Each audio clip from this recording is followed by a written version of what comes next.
I found freedom. Losing all hope was freedom. Hey, what's up everyone, it's Ryan here from The Y, and today we're gonna be taking a look at Fight Club. So while the haters will say that Fight Club is just another film that promotes toxic masculinity to angsty teenagers, I believe it's so much more than that. Of course, a huge part of the film does center on waking up from modern consumerist society to reclaim your masculinity and forge your own path. But the flip side is that it's also a cautionary tale against extremist behavior, as Thanos would say. Perfectly balanced, as all things should be. Or you can say screw all that, Fight Club's a romantic comedy, cause there's actually an argument for that too. If I did have a tumor, I'd name it Marla. On that note, let's get right into the video. Here's 30 facts you didn't know about Fight Club. So how many of you saw the twist coming? Cause I'll be honest, I had no idea. But looking back on it now, the movie actually gave us plenty of hints along the way. Everyone probably remembers that they had the same briefcase on the airplane, but it's lesser known that both also wore the same white boxers. In addition, when Tyler calls the narrator back on the payphone, a sign indicates that it's impossible to receive incoming calls. It's also shown that Tyler lives on Paper Street, and by definition, a paper street is a road that appears on maps but was never built. And last one for now, when Tyler walks past the mirror in the hallway, he has no reflection. Both the Blu-ray and DVD versions of Fight Club feature their own unique Easter eggs. Upon inserting the Blu-ray into a player, there is no thumbnail or even any indication that it is what it says, holding true to rule number 1. And after loading it up, you're greeted to the menu of the 1999 film Never Been Kissed starring Drew Barrymore, which eventually glitches into the Fight Club title screen. For the DVD version of Fight Club, you can pause it as I'm not going to read the whole thing, but it contains a special warning from Tyler. First you have to know, not fear, know that someday you're gonna die. Unsurprisingly, Fight Club had its fair share of controversies. The first big dispute took place in the sequence with Marla in bed with Tyler, where she was originally supposed to say, "I want to have your abortion." Laura Ziskin, the president of production, emphatically objected to the obscene line and demanded that director David Fincher immediately change it. He agreed on the condition that the new line was there to stay no matter what, and a deal was made. My God, I haven't been like that since grade school. After hearing this, Ziskin was even more pissed and asked that the old line be put back in. But per their deal, he told her no can do. And you know how the British use phrases like primary and secondary school to refer to different stages of education? Well, Carter, who is British, initially assumed that she was referring to something like high school when she said grade school, and was obviously pretty shocked when she learned what it really meant. Only 2 minutes later, Ziskin was once again unamused when she watched Tyler open the door wearing a rubber glove. She petitioned for it to be removed and may have gotten her way, though when the part got the biggest laugh out of the whole movie at a test screening, she was persuaded to change her mind. The final issue centered on this very line. Carbine gas-powered semi-automatic weapon, pumping round after round into colleagues and co-workers. In early screenings, the threat of shooting up the workplace scored positively with test audiences. Then came Columbine, and as you can imagine, test audiences had the exact opposite reaction. Fincher mulled over scrapping the part entirely, but since they were already done with filming and it led directly into the phone call with Marla, he had to leave it in. Compliance and liability. My tit's gonna rot off. After the narrator loses a fight, both men agree to a rematch. How about next week? How about next month? And at the end of the film, the man is credited as next month's opponent. As is the case with most films that develop a cult following, Fight Club was a box office disappointment. They didn't exactly lose money, grossing $100 million off a $65 million budget. Yet after everyone got their share of the profits, there wasn't much left over. The real money came later, as almost purely based on word of mouth, the film grew to be a massive success, leading to it selling over 13 million DVDs. Usually, the cast are instructed not to drink while filming, no matter if the character is drunk in the scene or not.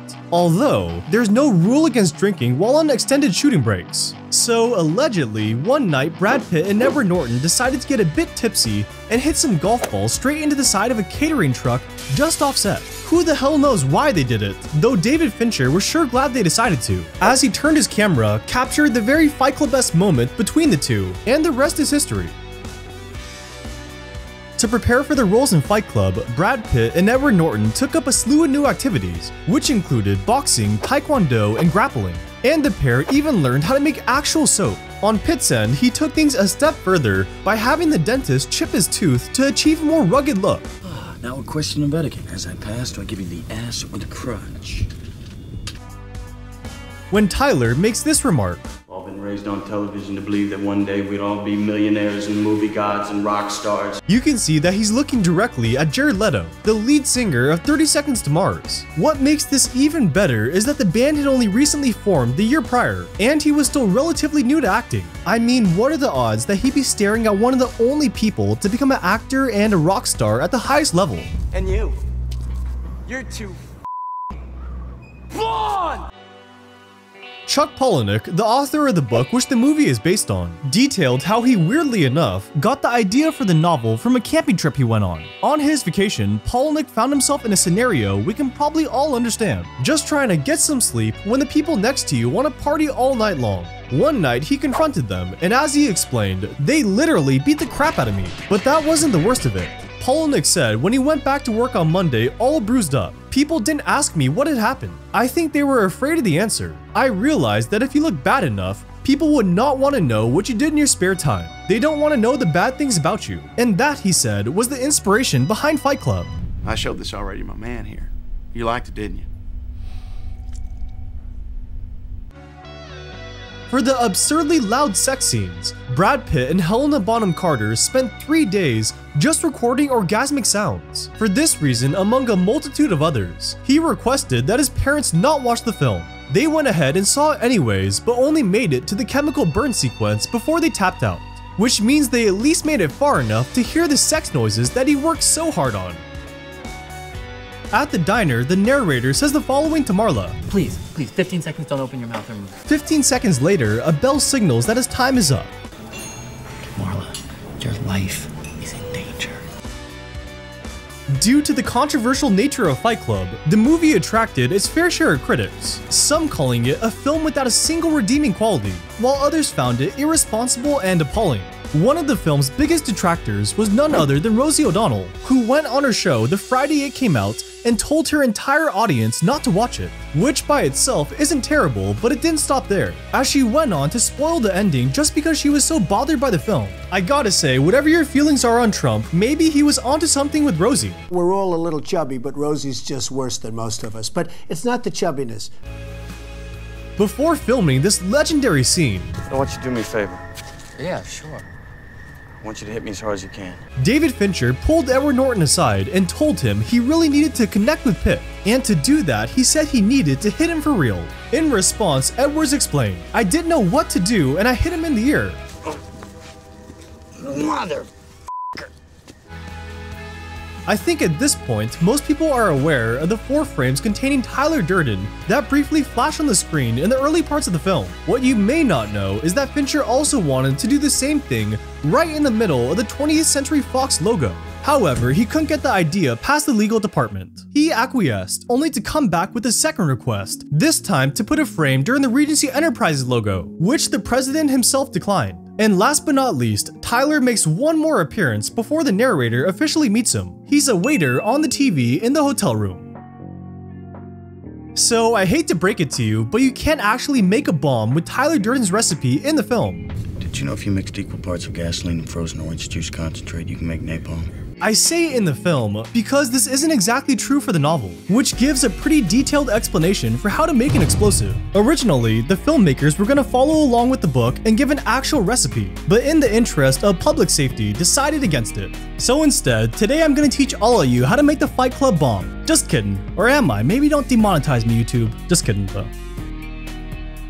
Really, the only other actor to be considered for Tyler Durden was Russell Crowe. Crowe wanted the job and the studio didn't hate him in the part. But in the end, they just felt the movie really needed a major star. You gotta remember, this is pre-Gladiator Russell Crowe, so he wasn't a huge name. Also, if Crowe were to have taken on the role of Tyler Durden, he probably would have never done Gladiator since both films were shot at basically the same time. So everything worked out in the end. For the narrator, Matt Damon and Sean Penn were initially in talks before they settled on Norton, and the salaries definitely reflected that Brad Pitt was the A side, as they paid him $17.5 million, while Norton received $2.5.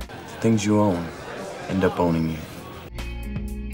Similar to how films reuse different sets and costumes, recycling digital assets is another way that studios can save both time and money. A great example of this can be seen in Fight Club, as during the cave sequence where the narrator's breath is clearly visible, this was actually a rehashed CG asset from Titanic. By many accounts, Fight Club seems to fall into the very rare category of films that turned out better than the source material. This isn't to diss on the book though, as author Chuck Palahniuk basically agreed with the statement and had this to say: "I was sorta embarrassed of the book because the movie had streamlined the plot and made it so much more effective and made connections that I had never thought to make." One connection he says he failed to make occurs in this scene. He did this every 6 years. He goes to a new city and starts a new family. Setting up franchises. In the book, this line is sorta just mentioned and never brought up again, while in the film, it's used to set up that the Fight Club itself was being franchised. Tyler had been busy setting up franchises all over the country. As David Fincher stated, there are Starbucks cups everywhere in every shot. Now, I'm not quite sure if they made their way into literally every sequence, but no doubt they're all over the damn movie. One place Starbucks didn't want to be though was in the scene where they destroyed the coffee shop. As a result, producers had to change the name from Starbucks to Gratifico Coffee, and after reading that a kid was inspired to blow up a Starbucks because of Fight Club, you can see their reasoning in not wanting a store with their name on it to be destroyed on screen. When deep space exploration ramps up, it'll be the corporations that name everything. Planet Starbucks. For homework, Tyler sends the members out to get into fights with complete strangers. One of them decides to antagonize a priest and sprays him down with a hose. Apparently, the cameraman found the scene to be so funny he couldn't stop himself from laughing, which is why if you pay super close attention, the camera shakes ever so slightly. And if you weren't already aware, the priest later joins the Fight Club. In the wake of the movie, many real fight clubs sprung up all around the country. There was a gentleman's fight club involving people who worked in the tech industry, a Princeton University fight club that took place on campus, an unknown number of backyard teenage fight clubs in various high schools, and 2 daycare workers even started a toddler fight club after they ran out of things to do. During an argument between the narrator and Marla, the movie theater behind them is playing 7 Years in Tibet, a film that Brad Pitt starred in 2 years earlier. Well, to be totally accurate, it reads 7 Year in Tide, though I think you get the point.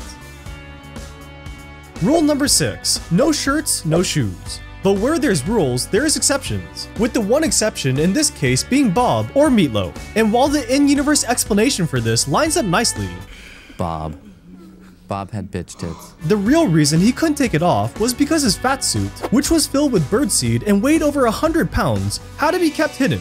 And on the topic of shirts, in Mr. and Mrs. Smith, the hostage that Brad Pitt interrogates is wearing a Fight Club t-shirt.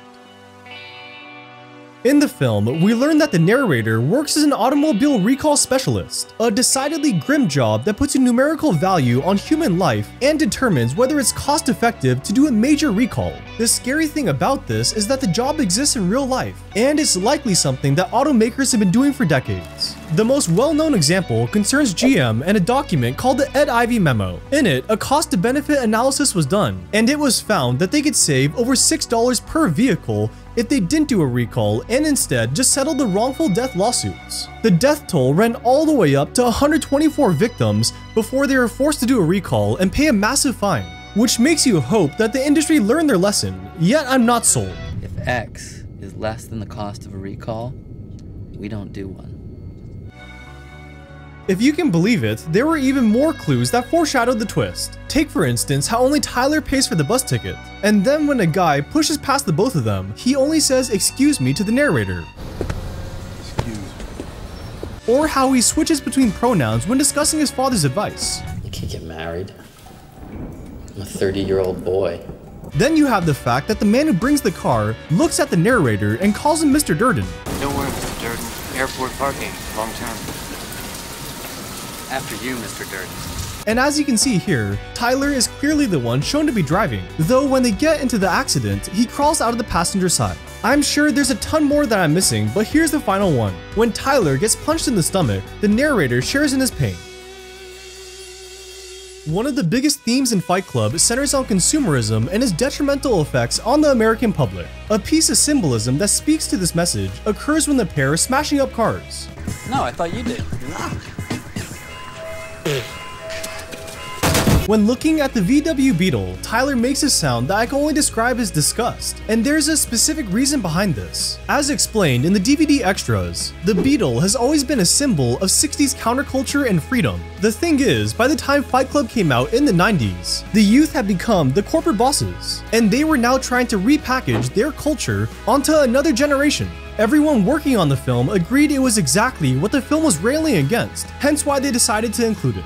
Something else you might have missed is that the reporter covering all the mayhem is Lauren Sanchez, and now she's with Jeff Bezos, the face of consumerism. I swear, there's a conspiracy in there somewhere. Live from the Parker Morris building. The original title sequence was much simpler than what made it to the final version, as it was only supposed to be the sound of a gun cocking with the same lead-in we see today. The title sequence we ended up with is, in contrast, a journey through the different regions of the brain. Notably, it starts out in the amygdala, the structure responsible for fear, and obviously ends with the camera coming out of his forehead. And while the sound effect of a gun cocking is basically free, the extensive CGI used to map the brain set them back almost $800,000. When it came to casting Marla Singer, things really didn't go all too smoothly. The studio was all set on Janine Garofalo when Edward Norton made an unusual request to drop her from consideration, which they did. Next up for the role was actually Norton's girlfriend at the time, Courtney Love, and interestingly enough, it was now Brad Pitt's turn to veto the actress. Finally, Helena Bonham Carter was chosen based on her performance in The Wings of the Dove, and both actors agreed she was perfect for the role. One example that proves just how well she understood the character surrounds her makeup, as Carter insisted that the makeup artist apply it with their left hand, because she understood that Marla was not the type of girl who'd be skilled at putting on makeup, or even care enough about doing a good job. In the narrator's first meeting with Marla, he says this: When people think you're dying, man, they really listen to you instead of just waiting for their turn to speak. Then, at the end of Fight Club, he proves that it's really true. I want you to really listen to me.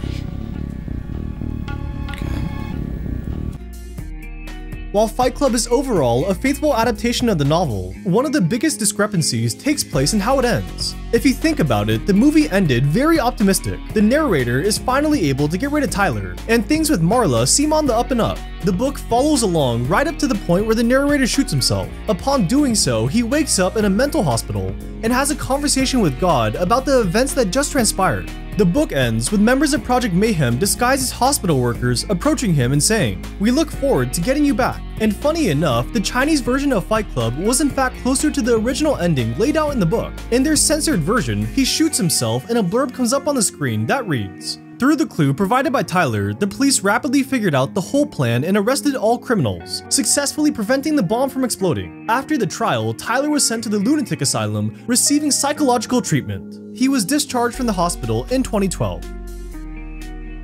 Thank you all for watching. I hope you enjoyed it. I sort of been on this kick of 90s, early 2000s movies lately, doing American Psycho, Schindler's List, so probably the next video will be something a little more recent. Alright, till next time, have a great day everyone.